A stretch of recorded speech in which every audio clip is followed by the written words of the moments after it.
need to do everything we can to face this energy crisis and to make sure that we do everything we can to reduce the prices. Welcome to our channel. Well, in this video, we are going to talk about why Europe developed an energy crisis, how they secured partnerships with some of the countries from Africa despite the existing gap between them, its effect, and if there are any alternatives to it. 30 years to build the energy markets, so we need to make sure we address today's issue without creating long-term problems.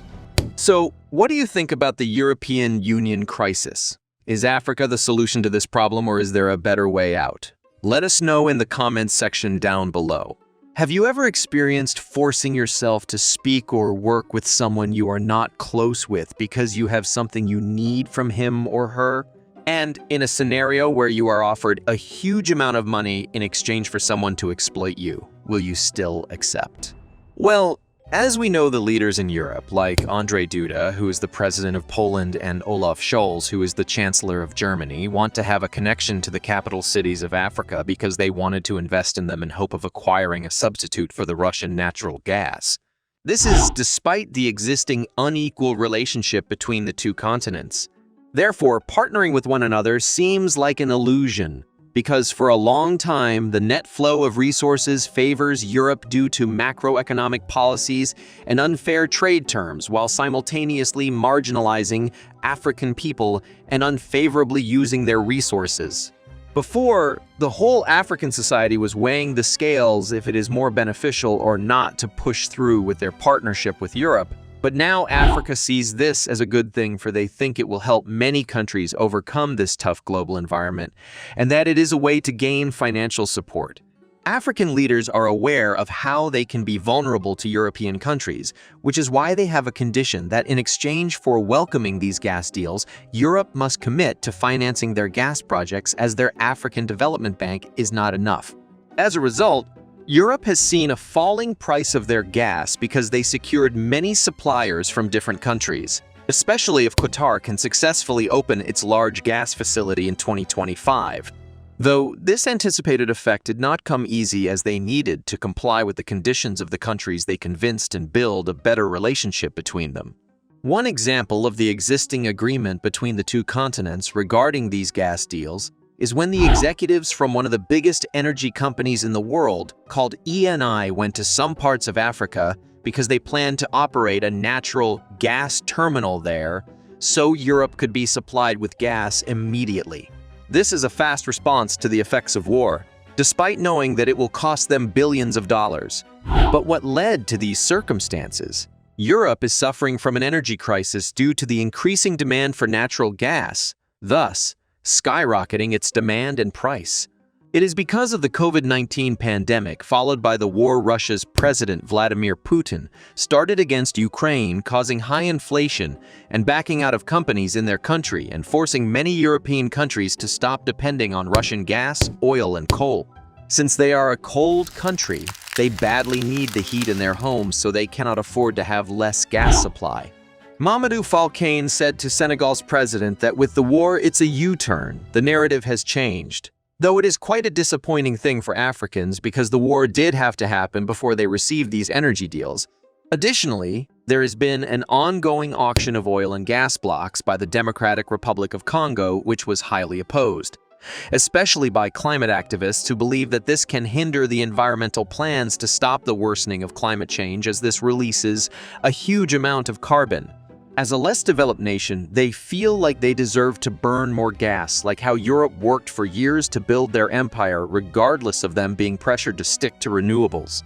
Their point is not to cause damage to critical environmental areas, but if other countries enjoyed using their gas and oil, then they have every right to use it as well. Sarcastically, it was the European leaders who taught Africans about the importance of decreasing their carbon dioxide emissions, despite them damaging more the environment than Africa and failing to aid them in constructing green energy alternatives.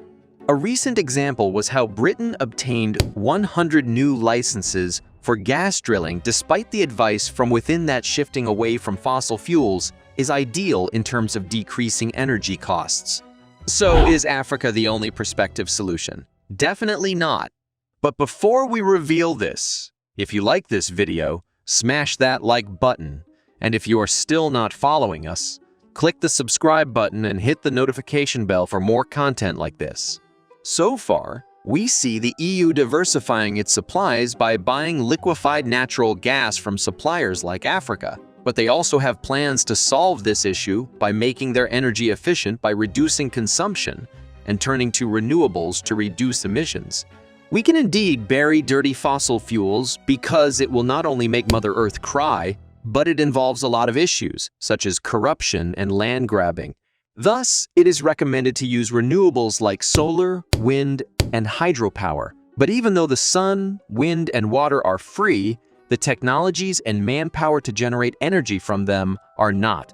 Aside from this, Europe should develop its solar workforce by implementing training to put solar photovoltaics on the rooftop, expanding the State Aid Temporary Crisis Framework Amendment to avoid red tape, and identifying areas and completing permits to places where renewables are going to be created. According to Dr. Fatih Birol, who is the executive director of the International Energy Agency, some of the measures that can be done are to introduce auction platforms to incentivize EU industrial gas users to reduce demand, minimize gas use in the power sector, enhance coordination among gas and electricity operators across Europe, bring down household electricity demand by setting cooling standards and controls, and harmonize emergency planning across the EU at the national and European level, along with conducting public awareness campaigns. Furthermore, they can turn to Spain instead because it has the largest capacity for LNG regasification in Europe. They are internationally proven in this sector, and they can assist Europe in their energy transition. In desperation, European countries aim to get the natural gas reserves of Africa, regardless of how many countries vowed to terminate the financing of the fossil fuel projects, as it will harm the environment. In reality, they have successfully convinced some of the African leaders because they believe that this gas extraction may help support their transition to renewables. So now, many environmental defenders are warning them to stop because it will worsen the problem of the world. Instead, they are calling out to turn into alternatives even though it is not an instant or easy solution. It is frustrating that good things come with a price, but I hope you still enjoy watching this video. Again, please don't forget to hit like, subscribe, and the notification bell to stay updated with the latest news or documentaries on the End of the World channel. Thank you.